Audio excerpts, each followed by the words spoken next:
Evening, everybody. Thank you for joining us on the Edufuturist podcast. Hope you are well and are enjoying whatever you've been getting up to and enjoying the nights getting a little bit lighter for a little bit longer. Dan, Steve, how are you boys? Very well, thanks. Yeah, things are going well. Busy day. Went to. I know you up here in the northeast. Probably the biggest employer is Nissan, and then kind of everything on their site. So was over there today checking out their immersive hubs. So full 360 rooms that they're using to train their staff. Quite amazing, really. As you guys know, we've just installed one ourselves. A huge, big, circular immersive dome. Which is pretty cool, and just going out to check what they do. They've managed to put like a full forklift within their space, and when you turn it, you can drive through the environment, which is pretty cool. Yeah, so just playing with some new tech today. That sounds cool. Did you buy a new car? I didn't know. I've got a mobile one of those on the drive. It's called the Cash Guy. It absolutely works a treat. You get really involved in it, sit in it, goes about everywhere. It's just a wonderful experience. Does it have a 360 camera on it? It did. Well, dash cam. It looks out just in case I have a crash. Just one way. It's just like 180 degree. Yeah. Not even that. It's just like one. Well, I don't know what you've been up to, Steve. I've been down. Some of you know that I do a little bit of work with BenQ, and I've been down at their head office this week looking at some of their new products and some of the new stuff that's going to be launching at BET. Obviously got postponed a little bit going into March, so looking forward to launching some cool stuff there. So that's been an interesting few days. Long drive. I'm not a massive fan of a long drive. However, it does give you an opportunity to listen to some podcasts and some audio book stuff. So I do like that. Yeah, I've not left the house. You've not left the house. No, you're allowed to still be there. You're still allowed to be there. You've still got a relatively newborn, haven't you? Yeah, he's 4 weeks on this weekend, and obviously we've got Ella, 18 months. My work is flexible. March, I'm pretty much out. I don't think I'm at home really at all. But yeah, I've been going everywhere, but just from the comfort of my seat and my desk. So it's been great. Been supporting a lot of education providers this week. So it's been a real positive week. And is it a week ago since our HE event? Wow, where did that go? Joe, it went into the past, Steve. It went into the past. That's where it went. Yeah. Wonderful. Anyway, should we kick on? We should. We've got a guest waiting in the background, and it's great tonight to be joined by McCourt, who has had a whole host of responsibilities and roles within the education sector and in the corporate sector, working on education as well. So looking forward to talking to him tonight. Mark, thanks for joining us. Thank you very much for asking me. Good evening. No problem at all. So I suppose it's a great way to get into this is to launch about how we kind of, I've seen some of your work online through Complete Maths before. Although I'm not a maths teacher, I saw the resources and thought these are great for maths teaching, and I've shared them. But then in November 2021, so just a few months ago, you put out a tweet about a change that you were doing with some of that stuff, and that kind of opened up that idea of connecting with you. I saw that, and I thought let's speak to Mark, find out what he's done, what he's passionate about, and then we can get into that today. So I wondered if we could start there and then maybe work backwards. So rather than saying, tell me your history of where it's come from, talk to us about November 2021 and the decision that you made as a team there. Yeah, we at Complete Maths, part of what we do is we have this curriculum which covers the whole of maths, which is really important to us, that it covers the entire thing. We're trying to get rid of the false dichotomy that there's such a thing as primary maths and secondary maths, or that there's Key Stage 1 maths and Key Stage 4 maths, or there's FE maths. There isn't. It's just not the case. There's just maths. And people who are learning maths are somewhere on a continuum, somewhere on some kind of maturation journey of learning mathematics. So about 20 years ago or so, I started writing a curriculum which treated mathematics very differently. So most national curricula, and I've been involved in writing national curricula, most of them treat mathematics and most hierarchical subjects as though it's a linear list of things to get through. And, you know, when I was an inspector, one of the things you hear a lot are teachers will say, I have to get through the curriculum. It's a really weird thing to hear teachers, grown adults say, they don't mention the kids, I have to get through a curriculum. It's a very bizarre thing to hear, rather than, you know, when you ask them over a pint, you say, why did you get into teaching? They say, I want to make little mathematicians or little historians or little scientists. They don't say, I want to rush through a curriculum because week 3, lesson 4 says I should be doing this. So we wanted to take a very different view of mathematics rather than a linear list of things to get through. Because it isn't. It's much more, I tend to use the metaphor as much more like interconnected webs of ideas. And those webs of ideas mature over time. Those webs of ideas build into a greater schema of understanding of mathematics. They mature with the person as they're learning mathematics. And of course, the curriculum we choose for mathematics or any other subject is in part arbitrary. Mathematics is enormous, right? You could have children have 1,600 hours of maths lessons in their time at school, roughly. Well, with mathematics, you could spend 1,600 hours just exploring place value and not finish. So at some point, someone has to say at the national level, what we want to study are these things here. And you take this tiny subset of the domain. The curriculum is just this tiny subset of the domain. And then you say, this is what we want to get through. And it's treated as though it's sort of learning is in some way age related, you know. So where they're 7, so they must see this maths. They're 11, they must see this maths. They're 15, they must see this maths. They're 19, they must see this mathematics. And the result of that, of course, that kind of what I call a conveyor belt approach. The result of that is this conveyor belt kind of goes on. Says, well, you're 5, I'm going to serve up place value. You're 6, I'm going to serve this up. And then you're going to serve this up. But mathematics is hierarchical, right? It does build and build. And you need these strong foundations. And what happens, and I know some of you work in FE, you'll see this a lot. What happens is that someone might not grip something when they're 5. And it could be something as profound as place value, which permeates the rest of mathematics. And they don't grip it when they're 5. And the teacher just marches on regardless with the conveyor belt. They carry on. Fast forward 14 years when that person's now the 19-year-old adult and they still have no mathematical literacy at all. Because someone's been presenting stuff here at them because they're 14 or 15 or 16, and they have all of this missing. And they can't even have the conversation about mathematics. So over the last decades, we've been trying to convince the world that maybe that conveyor belt is not a very sensible approach to take. It's really new. We didn't used to do this. You know, this is really an artifact of the last 30 years. There used to be a thing before 1991. There used to be this crazy notion in teaching that maybe what you should do as a teacher is know your stuff, know your kids, and teach them the stuff they don't know. You know, we used to have this bonkers idea that maybe that's what we could do instead. And then sadly, the introduction in 1991 of the national curriculum and the 22 levels that came with that necessarily created this conveyor belt. And we've been trying to break that. So we have a lot of schools involved, a huge number of schools all around the world who are up for this kind of approach. And we are repeatedly told by our schools, look, people need to know about this, right? You know, I write about it, I talk about it, but more people need to know about this. So last November, we just said, well, let's just give it away then to everyone. So 20 years of hard work, and we thought we'll just put it out there.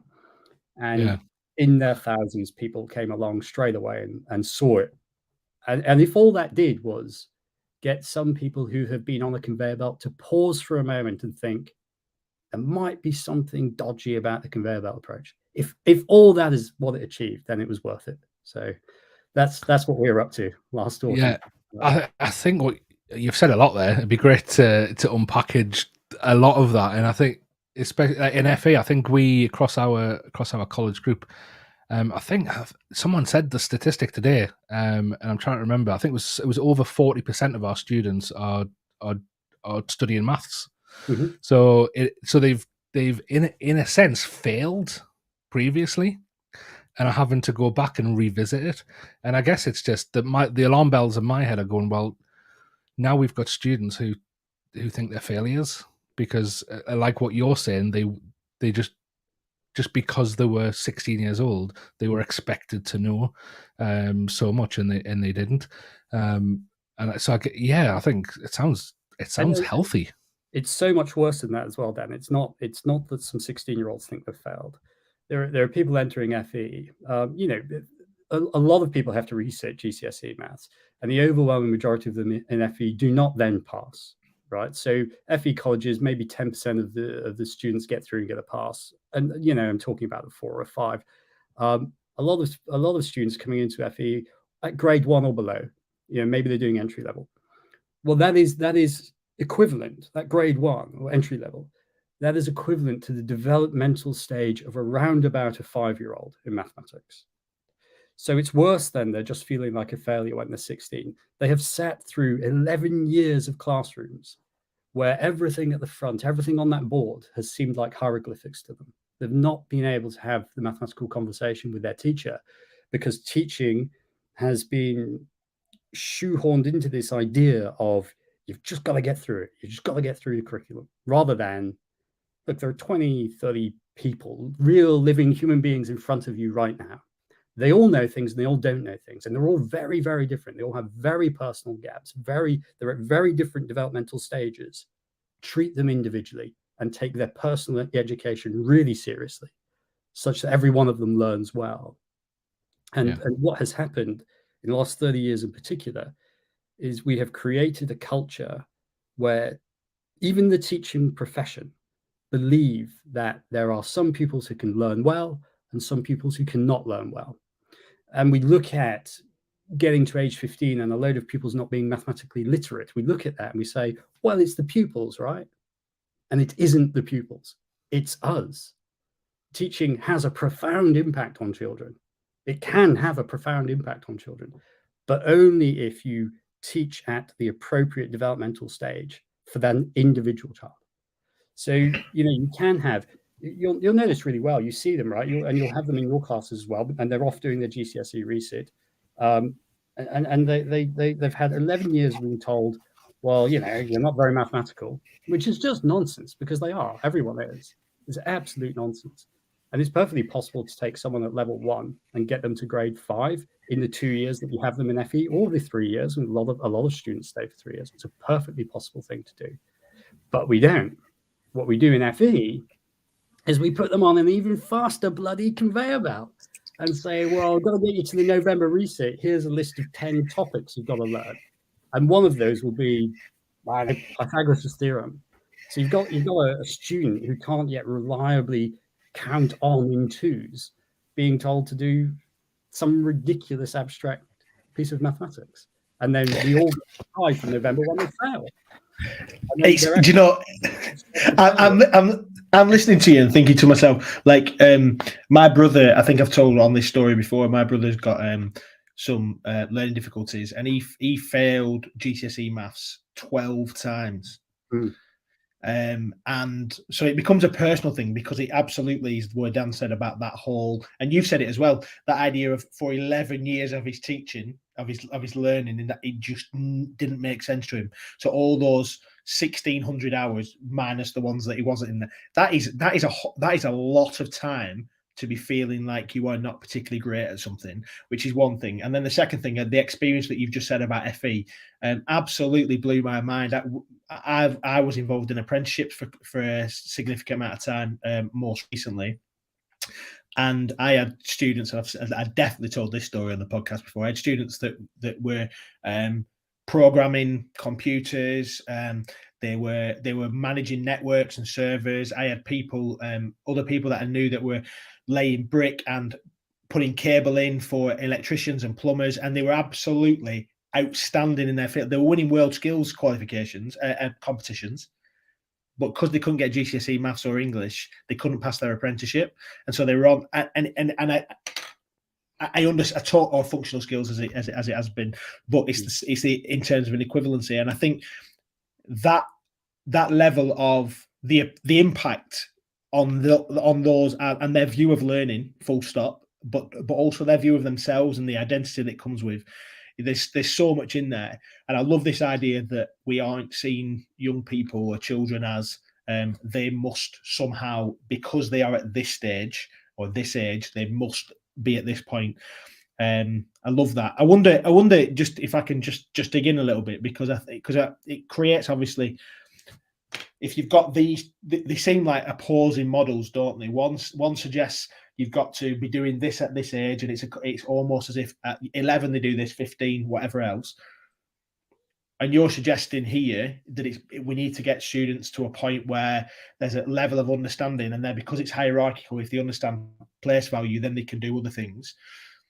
How does that then work practically? Because I look at that and I think, how do we teach? I've got an 11-year-old and a 7-year-old. How does that my 11-year-old who understands place value in a class of people that don't understand place value? How does that then work as a teacher? So I know that that's what you're working on, isn't it, or part of the stuff that you've worked on? Yeah, and that kind of underlies everything that we do. So the answer to that is what I refer to as a mastery approach. And I don't mean the kind of way in which that word is used today, but the way in which that word's been used for the last 100 years. These are not unknown things. One of the things we do in education a lot is we pretend we don't know very much about education, which is a bit odd when we've been doing it for at least 9,000 years since the Sumerians. You know, we do know quite a lot about how to educate and what it means to be educated, and we pretend that we don't. Well, so my answer to that would be to take a mastery approach, which is to consider every individual and the developmental stage they're at, and start them from there. We know that every single person can learn well, and by that I mean they will make meaning, they'll make sense, they'll create new knowledge, they'll gather understanding, and they'll do it at pace. The idea there are slow learners, it's just a fallacy, absolute nonsense. If you're at the right developmental stage, we can all move at pace. If you're at the wrong developmental stage, you can't move at all.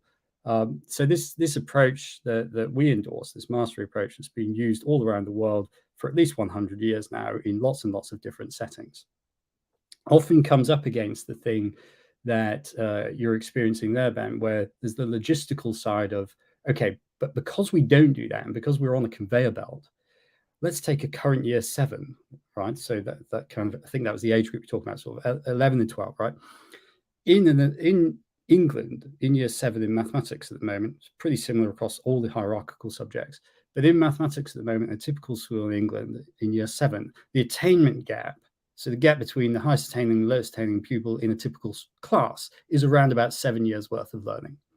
And every maths teacher knows this. Every maths teacher knows in year 7, there are some pretty switched on pupils who can do some fairly sophisticated algebra as expected by the primary curriculum. And there are some pupils who can't yet number 1 to 10. Every secondary school knows this. It's a very, very well-known thing. The general population doesn't know this. Parents don't know this. But in education, this is really well known. So what happens then is that people say, okay, it would be good to teach every pupil at the developmental stage they're at. But if they span 7 years worth of attainment, how could I possibly pull that off in the classroom when I have to react to every one of those pupils? And the answer is you probably can't, because every single rollout of a mastery system ever at any time in the last 100 years has taken it really seriously and said, the only way to do this is to start at day 1. You know, so when you look at Singapore and their rollout of this approach in the late 80s, they basically said, look, everyone who's in school right now, I'm sorry, but you're going to have the deal you've got. But the people who are being born today, you're going to have this new deal where what we're going to do is not put you on a conveyor belt, but we're going to treat you, when you come into primary, we're going to treat you that you can learn well, and we'll make sure we won't move on until every single pupil has grouped and every single pupil has learned well. So that's quite a depressing thought for people like me that have been banging on about mastery for decades, because I want those benefits for everyone. And one of the things that we're about is, okay, we recognize the huge attainment gap. The attainment gap at 5 is huge, by the way. The attainment gap that emerges 0 to 3 is enormous. So there are always these huge attainment gaps. And we recognize that. And we recognize that teachers can't possibly react to 30 individual pupils. What might we do? Well, the answer would be you give every single pupil a private tutor, right? And you have one-to-one, everyone has their own teacher. There you go, there's the answer, solved. That's quite expensive to do. So then we try and search for other answers. And there are those of us who've been knocking around for a long time, who've been trying to find these answers for years, that are drawing on technologies. There was a system in 1915, which is still held in the San Francisco State Teachers College Library. There was a system in 1915 which did exactly this. Every single pupil had their own individual course that they followed. It was the start of this personalized system of instructions, which became mastery. Lots of these systems have existed before. I'm sure there are probably people listening to this who are kind of an old guy like me who remember things like Smile and stuff like that, these individual learning programs. There have been lots of attempts at it before. In 1915, it was all paper. Right? You follow a little map on your paper and you get to where you get to. In Smile, we had these cards. So in the 80s, what we had as maths teachers, we had these literally cardboard cards, and you'd go and punch them into these machines to help you on your personal journey as to where you're going from, where you're going through. And nowadays, what we have is slightly more advanced technology than cardboard. And we are getting to the stage where it will be possible to treat every individual personally and make sure they are being instructed at their developmental stage. That's what lots of us in technology are working on at the moment to try to get there. It's quite a long journey to get there. Yeah, and I think you mentioned Singapore, and I'd be interested to hear the learnings from progressive places around the world in comparison to, with all due respect, a country that is not progressive at all in regards to its approach. There are people that are working within the shackles of what we're having to deal with, but it takes a seismic shift because of the traditional approach. And you go on social media and you speak to people, it's literally polarizing, where they would look at this and just go, it's not doing. This is the way, this is the best effective. Get them all in front and let them listen to that one teacher because they know everything. How are you finding that? Obviously, you're doing that. How are you finding that in the UK? I know you're talking about some schools, but is it a difficult place to be doing that kind of work? There are definitely people who think that the best thing to do is you take 30 children, regardless of their attainment range, and you teach them all the same thing. They are wrong. They are so remarkably wrong that it's almost unbelievable that they believe it. And I actually don't think they do believe it. Because it is such a stupid notion that no one could really genuinely believe that to be the case. If you want to look at different countries where mastery approaches have been really well rolled out, well, how about the UK?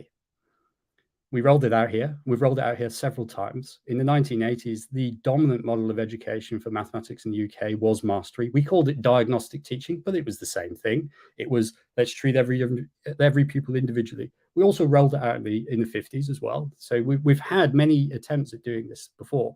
And there are lots of countries all around the world that have done this. Mastery comes from the United States. It comes from Illinois, a place called Winnetka in Illinois. And it's been rolled out all around the world in different countries at different periods of time and under different political regimes and under different political systems. The challenge is getting teachers to step back for a moment and admit what they really know to be true, I think, which is that they do have a profound impact on pupils. And either we believe that teaching has a profound impact, or we should just pack it up and stop doing it. And if we can have a profound impact on pupils, then there are ways in which we can make sure every pupil progresses. But it requires a lot of taking it seriously. And the big reaction in the UK will be, what if Ofsted tell me off? Or what if my senior management tell me off? Which I find it a remarkable idea that an adult can be told off. I don't really have any concept of what that means to be told off as an adult. But people feel they're in some sort of high stakes accountability system that is driving them into this way of working. And that isn't true either. Ofsted couldn't be any clearer that that's not what they're looking for. So they do have permission to do this. I know you're going to go on a tangent and you're going to keep it relevant. I'm going to completely sideswipe this and we will come back. I do know Winnetka. Winnetka is, I've been to Winnetka. My friend lives in Winnetka. and it's where the Home Alone house is. It is indeed where the Home Alone house is. John Hughes loves Winnetka. One of the Winnetka most is affluent areas of Chicago, isn't it? Winnetka's the second richest city in the whole of the United States. Yeah, I've been there. It's a lovely place. But yeah, So no, sorry, Ben, you will come back in. I was like, I know I've been to Winnetka. I want to drop this one in, and I'm a massive fan of Home Alone. We will come back to it, but yeah, it's in right bang in the middle of Winnetka is Carlton W. Washburn High School. Yeah, and Carlton W. Washburn invented the mastery approach. So that's why Winnetka is really important to anyone involved in this kind of work. Right. Okay. Wonderful. Yeah, it's a wonderful place. I also love Home Alone as well, so it's totally appropriate. That's a real good tangent. We do this quite a lot, Mike. We go off on tangents into other things, but it's usually me that does it, not Steve. So I'm quite pleased that it's someone else that's done it. You mentioned there, so I will bring it back. Again, not usually me that does this, but I will bring it back. You mentioned there about Ofsted. You mentioned there, and you mentioned earlier about having been an inspector previously. I think it's important here that there's. You said that there is an opportunity to, because that's we've said before, and you'll know this, having been in that world, is that there is almost this unwritten rule that and whether we like it or not, in every education setting, they are thinking about either resting on the laurels from the recent Ofsted report or worrying about Ofsted coming. That is the nature of it. And we know it shouldn't be like that, but it is. It's a fact and a reality. But you've said that there is an opportunity there, and it's not just about saying we have to do it this way or it must be followed that way. I wondered if you could explore that a little bit, if we can explore that a little bit. Yeah, I don't think Ofsted could be any clearer, really. Over the last couple of years, we've done a hell of a lot of work to promote the narrative and rhetoric around curriculum coherence. And I'm sure that anyone in any subject will have been hearing that phrase, curriculum coherence. And what we mean by coherence when we're talking at Ofsted, what we mean is, well, first of all, coherent to whom? Well, we mean coherent to the pupil. And if what is being presented to the pupil is hieroglyphics, if what is being presented to the pupil is so far beyond the developmental stage that it can't possibly be understood, it is not coherent. So if you are doing this conveyor belt approach where you have, I go into year sevens a lot, and one of the things you see at the start of term in year seven, it's a kind of hangover from years ago, a curriculum that used to exist. But sometime in autumn term, the vast majority of year sevens in England schools do finding the nth term of a linear sequence. Okay, well, fine. But these year sevens are like a normal distribution, and that's fine for the pupils at the mean who are actually at that developmental stage. But it's completely incoherent for the pupils that can't make sense of that conversation. So, if you look at guidance that comes out from Ofsted, even in Steve Wren, who's the Maths HMI, secondary Maths HMI, he did a recent webinar where, he talks about conveyor belt and trying to avoid the dangers of conveyor belt. If you look at all the narrative from Ofsted, it is there giving you permission to treat individual pupils and their education deadly seriously, to treat all pupils as though they can all learn well, and to make sure that all of them make progress in some way. So, it is a myth that there's some kind of stick there being threatening teachers with, you've got to be on this. Generally what you find, Ben, to be honest, is that, if we just talk about schools, there are about 22,000 schools, and 300 odd FE colleges. So you got over 20,000 institutions that need people to lead them. And the sad fact is that there aren't over 20,000 smart enough people to lead these institutions. And what you often find is when someone says, oh, it's because of Ofsted, it's because the person running that school or college they're a functional idiot and they don't have the intellectual capacity to make those pronouncements, and they don't have the intellectual capacity to run a complex organization. And that's a real problem. We have an enormous problem with having enough quality people to lead schools and colleges, which is complex and should be, a towering intellect who runs a school, because there's a lot there to think about.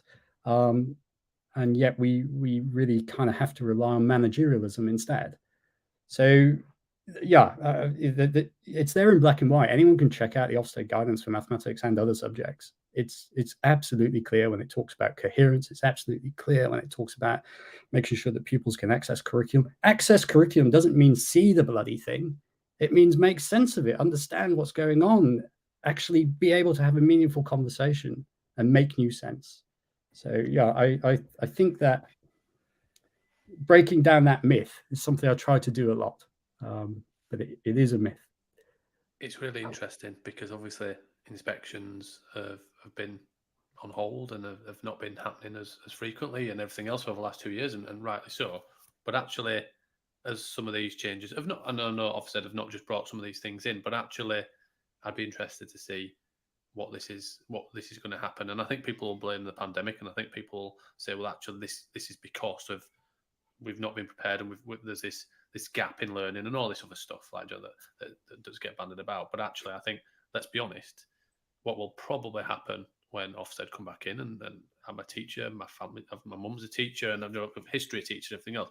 But the real fact is that actually, if Ofsted are leading this way and making decisions and providing information and advice this way, like you said, the leaders in the organisations might not be up for it, but also the structures that they've put in place and everything in terms of the rhetoric of what they're pushing in terms of England and the traditional approach is going to see them failing. And I say failing, but actually they're not. It's not going to be good news, is it? Because they're going to be thinking that they are doing the right thing, but actually what Ofsted is saying is it's a million miles from where a lot of the education is in the schools and colleges in the UK and in England, should I say. Yeah, absolutely. I just need to keep shouting from the rooftops about it until people hear. I'll just pull you up on that one thing, though. You said that a couple of times now about the traditional approach. When you're saying that, you're actually referring to an approach that's under 30 years. The traditional approach was we used to be bloody good at this, and we used to take it really seriously and take individual children really seriously. We didn't have the shackles of a curriculum that forced us to go through year on year on year and so on. The traditional approach, if you look at education, the history of education, schooling's very new. It's only 180 years old in this format. It's a very new thing, but the history of education is really old, and the history of education has always been master and tutor, master and apprentice. It has always been, let's take an individual and react to them carefully and make them move on bit by bit. And there are loads of subjects that do this approach really well. Like the sports teacher does this really well. The art teacher, the music teacher does this really well. You don't see a sports teacher say, hey, look, Steve, you're 15, so I'm afraid you have to jump 2.1 meters. I know you can only jump 30 centimeters, but the bar's going at 2.1 meters. The sports teacher doesn't do that. The sports teacher goes, well, Steve can only jump 30 centimeters. I want him to be a better jumper. So I'm going to put that bar up bit by bit by bit by bit so that he incrementally improves. So there are lots of subjects that are really good at doing this approach. It's just that in some of the essential subjects, as Carlton Washburn called them, that's how he referred to them, essentials. I might call them hierarchical subjects. We seem to have lost our verve there and lost our oomph as a profession to say, we're going to do this because we know it's the right thing. There's a lot of teacher confidence missing that used to be there a long time ago. So, yeah, and Dan, I know you're going to come back in, but just a response to that, you're totally right for pulling me up. The way that I'm using traditional is in regards to the word that is bandied about in regards to traditional versus futurist or progressive. So it's that sense of the word rather than actually whether it is traditional ways of teaching. It's that word that is bandied about, and that's how I kind of categorized it. But you are right to call it out that actually it's what people think and are classing as traditional approach to education or what's currently happening, not actually what needs to happen. So yeah, totally agree. Dan? Yeah, I think we've heard that from a few guests recently as well, haven't we? I think we had Guy Claxton on a few months ago who kind of reminded us of that, and I think it's good to be reminded, especially when it's quite a forceful voice within education at the moment. I just want to bring it back to our favourite subject, and that is endpoint assessment. And yay! I knew you were going to go exams, Dan. We need to do one of those. You know how people make those bingo cards? Like every time we mention certain Keyword things, bingo. Keyword bingo. yeah, that's the word. I guess, and you probably don't even need me to ask the question. You know what question's coming now. Yeah, if we're putting, and I know maths is probably is slightly different to other subjects, especially GCSE, A level, when we get like a higher and lower exam to put students in. But yeah, I guess it's just going back to that teacher pressure to get through the curriculum, and I think they'd probably say, well, because at the point where that student's walking into the exam hall, they need to be at a certain point. And I guess if you could, does something need to change with assessment in order to help and improve how we approach things? And if it does, how do we do that? Because how do we standardize maths, I guess? Yeah, I'm not too bothered about the assessment, to be honest. I never was as a teacher. Here's a really simple thing you can do to make your pupils pass their GCSE maths. Teach them maths really well. It's not rocket science. If you look at getting a 4 on GCSE maths, for example, basically requires you to have a very firm understanding of arithmetic. That's pretty much it. If you have a proper understanding of arithmetic, getting a 4 is fairly comfortable. Where 4 is benchmark, grade 4 at GCSE, is roughly equivalent to age 10, age 11. So it's roughly equivalent to the end of the primary curriculum. If you teach mathematics really well, and you teach mathematics for every pupil really well, such that they're making progress, and never even show them the GCSE exam, then just let them see it on the day they take it, they'll be all right. I used to do this with my kids all the time. What we do is we surrender huge amounts of curriculum time to exam rehearsal, rather than the most impactful thing you can do with pupils is spend your time with them as a teacher. You know, when they have you as a resource, you should be doing that thing, having that profound impact on pupils. The idea that 12 or 20 lessons of your time is spent with pupils just sitting doing exam rehearsal is bizarre. You can learn a heck of a lot in that time. The currency it gives you, and what we think about that currency, the way in which GCSEs are standardized, the way in which they're norm referenced rather than criterion reference, what that actually tells us about a pupil. There's not a lot of use in that. Basically we stack up the population and we say, well, we're going to give you a lot of an 8 or a 9, we're going to give you a lot of an 8, and so on. Maybe criterion reference would be a far more useful thing to do. Imagine if we set the driving test and just the top 10 best people that day passed, right? No matter how bad they were, but they're the ones that pass. And maybe mathematics arranged as criterion reference would be much more useful for where they're heading afterwards, for employers, for further education. I'd quite like to see a return to criterion reference, because I want to know what mathematics they know and don't know. I want to know how mathematically mature they are. And where they're at in their journey of learning mathematics. And the grade doesn't really tell you anything about that. The grade also doesn't really tell you anything about how they compare to anyone else in previous years or in years to come. So it's not a particularly useful metric, GCSE mathematics. The currency is useful. The currency opens doors, and we must ensure, whilst it exists, we must ensure that our pupils get that currency. It means a lot to them. And it opens a lot of, like you were saying earlier, the qualifications are not able to pass just because they don't have that one. So it's interesting. During the pandemic, we almost had to fall back on a form of criterion assessment with the teacher assessment grades, given the grades based on what they thought the students knew. Teacher assessment is very difficult. We have a generation of teachers now who have not been trained in teacher assessment, who've not had that practice. It's an extraordinarily difficult thing to do. I'd like to see a move back to that, where you're kind of expected as part of your professionalism to be able to pinpoint each of your pupils where they are mathematically. What do they know and what don't they know, so that you can do something about the things they don't know. That used to be a big expectation on us. To be able to have that conversation. It used to be a part of inspection. An inspector would walk into the room and say, tell me about that pupil there. What mathematics do they know? What mathematics don't they know? So, and that I look at my one of my best pals from teaching. Alec Linden. He probably doesn't listen, but I'm going to shout him out anyway.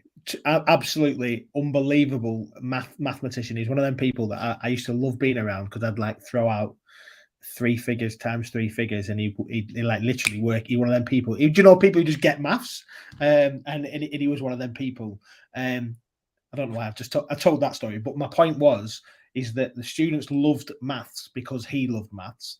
And he had that ability to do that. He didn't always. And I remember the conversation that we went through when we were at the school together was, you teach to the middle, or you teach to the top, and bring everybody else up with you. And there's loads of methodology that goes with that. But he seemed to have this knack of being able to walk around a classroom and be able to really quickly point out what each student needed to be able to do. And it's almost as if he had that magical ability with super high ability students and with students who were struggling to get them up there. And I wonder what do you think then? Because I know you've had a role in Teacher Development Trust, in teacher training, and all the things that go with that. How do we either retrofit that to a teaching world now, or what do we do from a teacher training perspective to prepare student teachers for that? And I don't think it's just maths. I know that's a big question. So, yeah, I mean, it's something that's been on my mind for a long time. And I was one of the founders of Teacher Development Trust and was its chairman. I've worked in teacher development for a long time. One thing I'd really like to see teacher training do, whichever subject, but if I'm talking about maths, what I'd really like to see maths teacher training do would be to train teachers how to teach maths, which again, I don't think is rocket science idea. I don't think that's an out there idea. I came from industry into teaching and had to do that comedy year of teacher training, and just thought, this is the most bizarre experience of my life. I've come into this thing. I'm a mathematician. I know a hell of a lot about maths, but I know nothing about how to teach a pupil how to grip mathematics, nothing at all. And no one ever told me. There wasn't a single conversation about how to get anyone to learn mathematics. And that remains the case. If we look at the whole of mathematics, the maths curriculum is not very big. We ask pupils to grip around about 320 mathematical ideas in their entire time at school. So that's it goes from I can't count, I don't understand anything about number, all the way through to I've just knocked out an A at A-level maths. There's about 320 mathematical ideas. What I always found odd was, why wasn't teacher training, bearing in mind you had me for 9 months, why wasn't teacher training someone saying to me, hey, I'm an expert maths teacher. I'm going to teach you how to teach those 320 ideas such that pupils make meaning of those new ideas.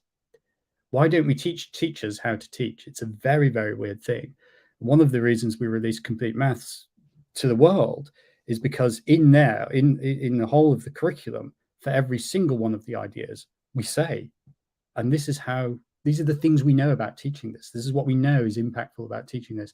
These are the models, metaphors, examples you might use. These are the conversations you might have. This is the mathematics, the technical detail that's going on in here that you have to think about. So, I think if we want to get to that stage, we can rely on a couple of talented people coming in and having a natural flair. But I'd rather take a slightly less risky approach, where we say part of your teacher training is I'm going to teach you how to teach your subject. I just find there isn't an industry in the world. I've spent a lot of time in education. I've spent a lot of time in corporate. I've spent a lot of time in very different places. There is no other industry or profession that I'm aware of that doesn't teach you how to do your job. Like, there aren't any heart surgeons who are told, you want to be a heart surgeon? They go, yeah, I want to be a heart surgeon. And they say, well, spend 9 months playing around, work out your way that you like doing it, and that's it. Often do that. What we do with heart surgeons is we say, yeah, we've been doing this quite a long time. Here is precisely how to do it such that it works. I'm going to tell you how to do it. You're going to learn how to do it, and then you'll have success with it. And nobody does that in teaching. And part of the reason that doesn't happen in teaching is because there is a false battleground between pedagogy and didactics. So one of the things, because what I'm talking about here is didactics, I'm talking about the didactics of your subject. What are the very specific pedagogical content knowledge points? What are the very specific technical details of what you're teaching, how to communicate them, the most effective models, the most effective metaphors, the most effective approaches? And people deliberately conflate that with pedagogy, which is, what's your style? And I have nothing to say about your style. How you want to be with other human beings is your thing. But there are effective, if I'm teaching, I don't know, I want to teach a pupil about the sine curve. Well, use the unit cycle, right? There isn't a debate about it. Use it because it works. So now, whether you want to do that as a strict chalk and talk teacher, or you want to do that through the medium of dance, I don't care. But use the unit circle, because it communicates this idea perfectly in a way that people who are novice to this idea can make sense of this idea. So yeah, I'd quite like to see teacher training teach teachers how to teach. I'm just radical. I want to shift the gear because I'm a big fan. One of my passions in life is coffee, and I know just looking up on kind of the projects that you're involved with, that coffee seems to be quite close to your heart as well, Mark. I was just looking through your just so our viewers know, Mark, are you director at Frequency? Is that right? I am, yes. So yeah. Frequency is a specialty coffee company in London. Yeah, I was just laughing to myself because, as you were saying there,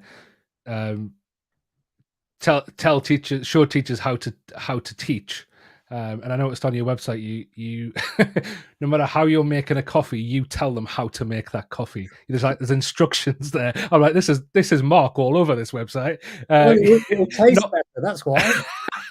It's like, not only are you selling the coffee, but you're saying, if you're going to buy our coffee, this is the way you make it. No matter, just for listeners there, if you go to frequencycoffee.com, and I like it, whether using a V60, a French press, or any of the other methods, it's a really. I'm going to look at it. I'm going to try it with your instructions, Mark. You follow those instructions, you'll get a perfect coffee. It seems like a better idea than just throwing some beans at you and say, work out how to make coffee. Yeah. It's good though. I like it. It's almost like got that, like that BrewDog vibe, how they open source everything they do, and maybe not with what's going on in the news of BrewDog at the moment, but in terms of how they relate their products. We're nothing like BrewDog. You'll be hearing from us listeners. No, but I like. I've got the BrewDog book where they literally show you how to make their beers. Like what other company does that, and I think this has got that vibe going on, which is really cool, and sharing that kind of that wisdom of how you do it. Is coffee, because I know it's not just coffee, it's the espresso bars, it's the meeting rooms in London there. It seems like quite a cool business. It's a very cool business. Yeah, absolutely. Come and visit us when you're in London. There's 4 of them dotted around London. Yeah, definitely. Yeah. Very cool place. It's the kind of place people skateboard to. It's that sort of thing. I look very out of place there. Right. Okay. Camden. Have you got a place in Camden? Yeah, so there's one in Camden, one in Islington, and 2 in Paddington. Okay, I think I'm there in the next month, so I might be. Yes, pop in. But do I have to make my own, or will you make me a coffee? You won't be allowed to make your own. Unless I do it a certain way. The baristas are highly trained. Did they do it in 9 months? Did they do the training in 9 months? They did it in 9 months too, very seriously. Just skipping back to that, and Joe, that whole thing of teaching, particularly like maths teachers. I'm sure when I was in FE a few years ago, they used to basically do qualifications to become a maths teacher, and it was a focus on not like those people that have maybe been a coach or a mentor or doing something else, and it was that step to actually teach the specific subject. I don't know the ins and outs of it. Was that what you're thinking about, or did that attempt it but just miss it? Was that something that was successful? So there are lots of those programs around, those subject knowledge enhancement programs, and moving from one subject to the other. They've had various success, different ones at different times. The TDA did a decent one 10 years ago. But I'm really talking about a more systematic approach. We train about 2,500 maths teachers every year and introduce them into the system. I'm more talking about an approach that it just is an expectation of those people coming in. in a really odd way, people later transferring from one subject to maths get more subject knowledge training than maths teachers have had. It's quite an odd thing. There's this sort of assumption, well, you wanted to be a maths teacher, you must know what you're doing. Off you go. It's a very strange thing. And, you know, the overwhelming majority of people who teach mathematics are not math specialists. So only, if you take England here, the figures are not very different in the rest of the UK. If you take England, only 23% of the people who teach mathematics have a qualification in mathematics above grade C at GCSE. So, you know, the assumption that people have signed up, they're doing teacher training in mathematics, therefore they'll know what to do is a strange assumption. I came from industry as a mathematician. You know, mathematician is what I am. And my assumption was I know nothing about teaching mathematics, and I didn't know a single thing, and just was thrown into a room with some pupils. You know, so I'm talking about a systematic way of doing it. And there was a thing you mentioned earlier, Ben, about your friend who is a talented mathematician and likes doing maths, and the kids can kind of feel it from you. You know, they can smell it, right? If you love your subject. So you've got less than a quarter of people teaching maths are math specialists, and then a very, very, very tiny proportion of all people who teach mathematics engage themselves in recreational mathematics. You know, do mathematics for the joy of doing mathematics. It's a very odd subject. You don't see this in other subjects. Like the drama teacher is doing Amdram, the sports teacher's on a fives-a-side team. You know, the geography, well, no one knows what geography teachers do. They go up mountains and drink lemonade and things like that. People engage in their subjects, right? The art teacher is painting. The English teacher is the failed poet, right? You know, they are doing their subject, but only the tiniest fraction of maths teachers engage recreationally in mathematics. And the pupils can sense it from you. They can sense from you that you don't have a love of the thing that you're talking about at the front of the room. And then they kind of think, particularly as they get older into teenage years, they kind of think, so why should I? If you don't love it, why should I?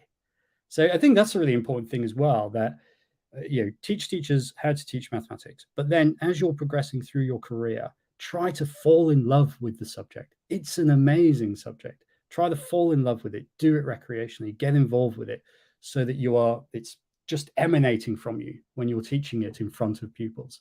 I think that would be a really useful thing for the profession to do as well. So, you know, your friend already has that, but it'd be great if other people had that. Yeah, I think you're right. So it's Sudoku's all round. Is that what it is?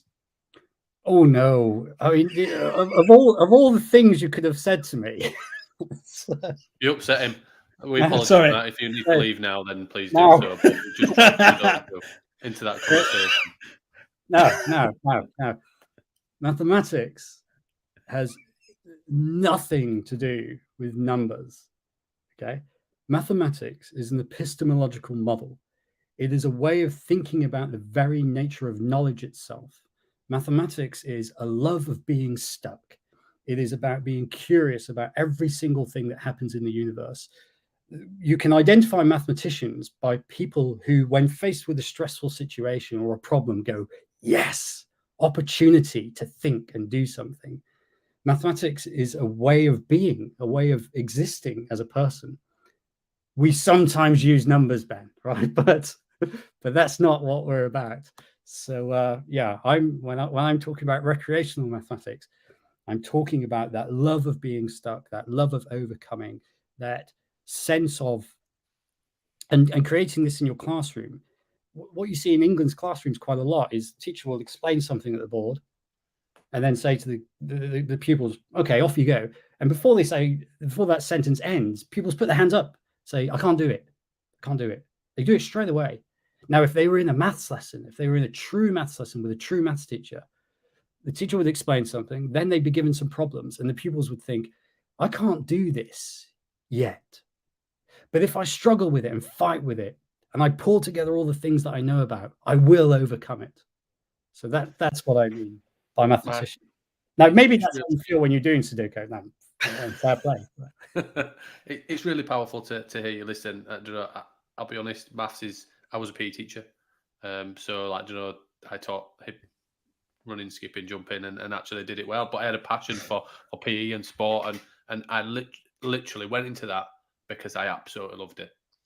And do you think, obviously, listening to you and other people, do you think this is the problem? Do you think that this is why we are losing people from the industry or the profession? That actually we're losing the creativity and the passion from these educators and the people, and the reason why they got involved in, like I said, to educate, to inspire, to share their passion for a particular subject or something, because we're then saying, no, don't follow that passion. You follow this, and you have to get them through this. And literally, because they're not coming around. These exit reviews, these thousands that are happening every year, they're not going, just didn't have enough admin for me. I don't know, that's why I'm leaving. We're losing the passion of actually what education is. What you've just said, all of the things that you literally, and you came to life about it, we're not allowing people to come to life in the classroom because we're stifling them through their own creativity and loss of passion, in my opinion. There's a vicious cycle, you see, because people are not able to be mathematicians in front of children, then those children don't themselves become mathematicians, which means we don't attract people into the profession who are mathematicians. So you get this vicious cycle of not allowing it to happen. What I'd suggest, and I know this is really hard, and I don't say this lightly, and I'm not being flippant, because I know that people have real lives, they have mortgages, they have responsibilities, but life can be scary. But what I would suggest to maths teachers is you are as rare as hen's teeth. You can do what you want to do. I think Willie Russell got this right when he said in Educating Rita, like Rita says to Frank, will they sack you? And Frank says, oh no, they're not going to sack me. You'd have to bugger the bursar to get sacked. There is basically nothing you can do as a maths teacher to get sacked. And I remember when I started out as a maths teacher, which I accidentally became a maths teacher, then fell in love with it. The very first guy who observed me teaching was he was an assistant head teacher, and his subject was history. Fair play, bright guy, nice guy. He watched me teach a lesson, and then he started giving me feedback about what I was doing. And I said to him, what's your subject? And he said, oh, history. And then I just thought, well, this is great, because I don't have to listen to a bloody word you say now, because you don't know what you're talking about. And being able to be confident in what you're doing, being able to be confident enough to say, I'm going to do what's right. You don't meet teachers that come into teaching to do admin or to follow a conveyor belt or to tick boxes or to type data into a spreadsheet that no one's ever going to look at. People don't come into teaching for that reason. And if we just step back and say, why did I do this? What am I doing? What is it I think I should be doing here? And then you're free to be a mathematician in front of pupils. It changes everything. When they see the music teacher being a musician in front of them, when they see the English teacher being a poet in front of them, witnessing it, it changes everything in the room. So be a mathematician in front of them. Now, sometimes you have to pretend, right? Like maths is it's just an enormous domain. I hate statistics. I just can't stand it. It shouldn't be on the maths curriculum. Hardly anywhere has statistics on the maths curriculum around the world. It's mainly in the humanities. And I have to teach stats. And I know I hate it, but still in front of pupils, they would think I adore it because it matters. It matters that they feel that from you. So yeah, I get that people are afraid to do what's right, but I would encourage people to do what's right. 1 in 7 mathematics lessons has no teacher. Not 1 in 7 maths lessons doesn't have a specialist teacher or has a cover teacher. 1 in 7 mathematics lessons does not have a teacher. You're going to be all right. Do whatever you want to do. Follow what you know is right, and you'll be fine.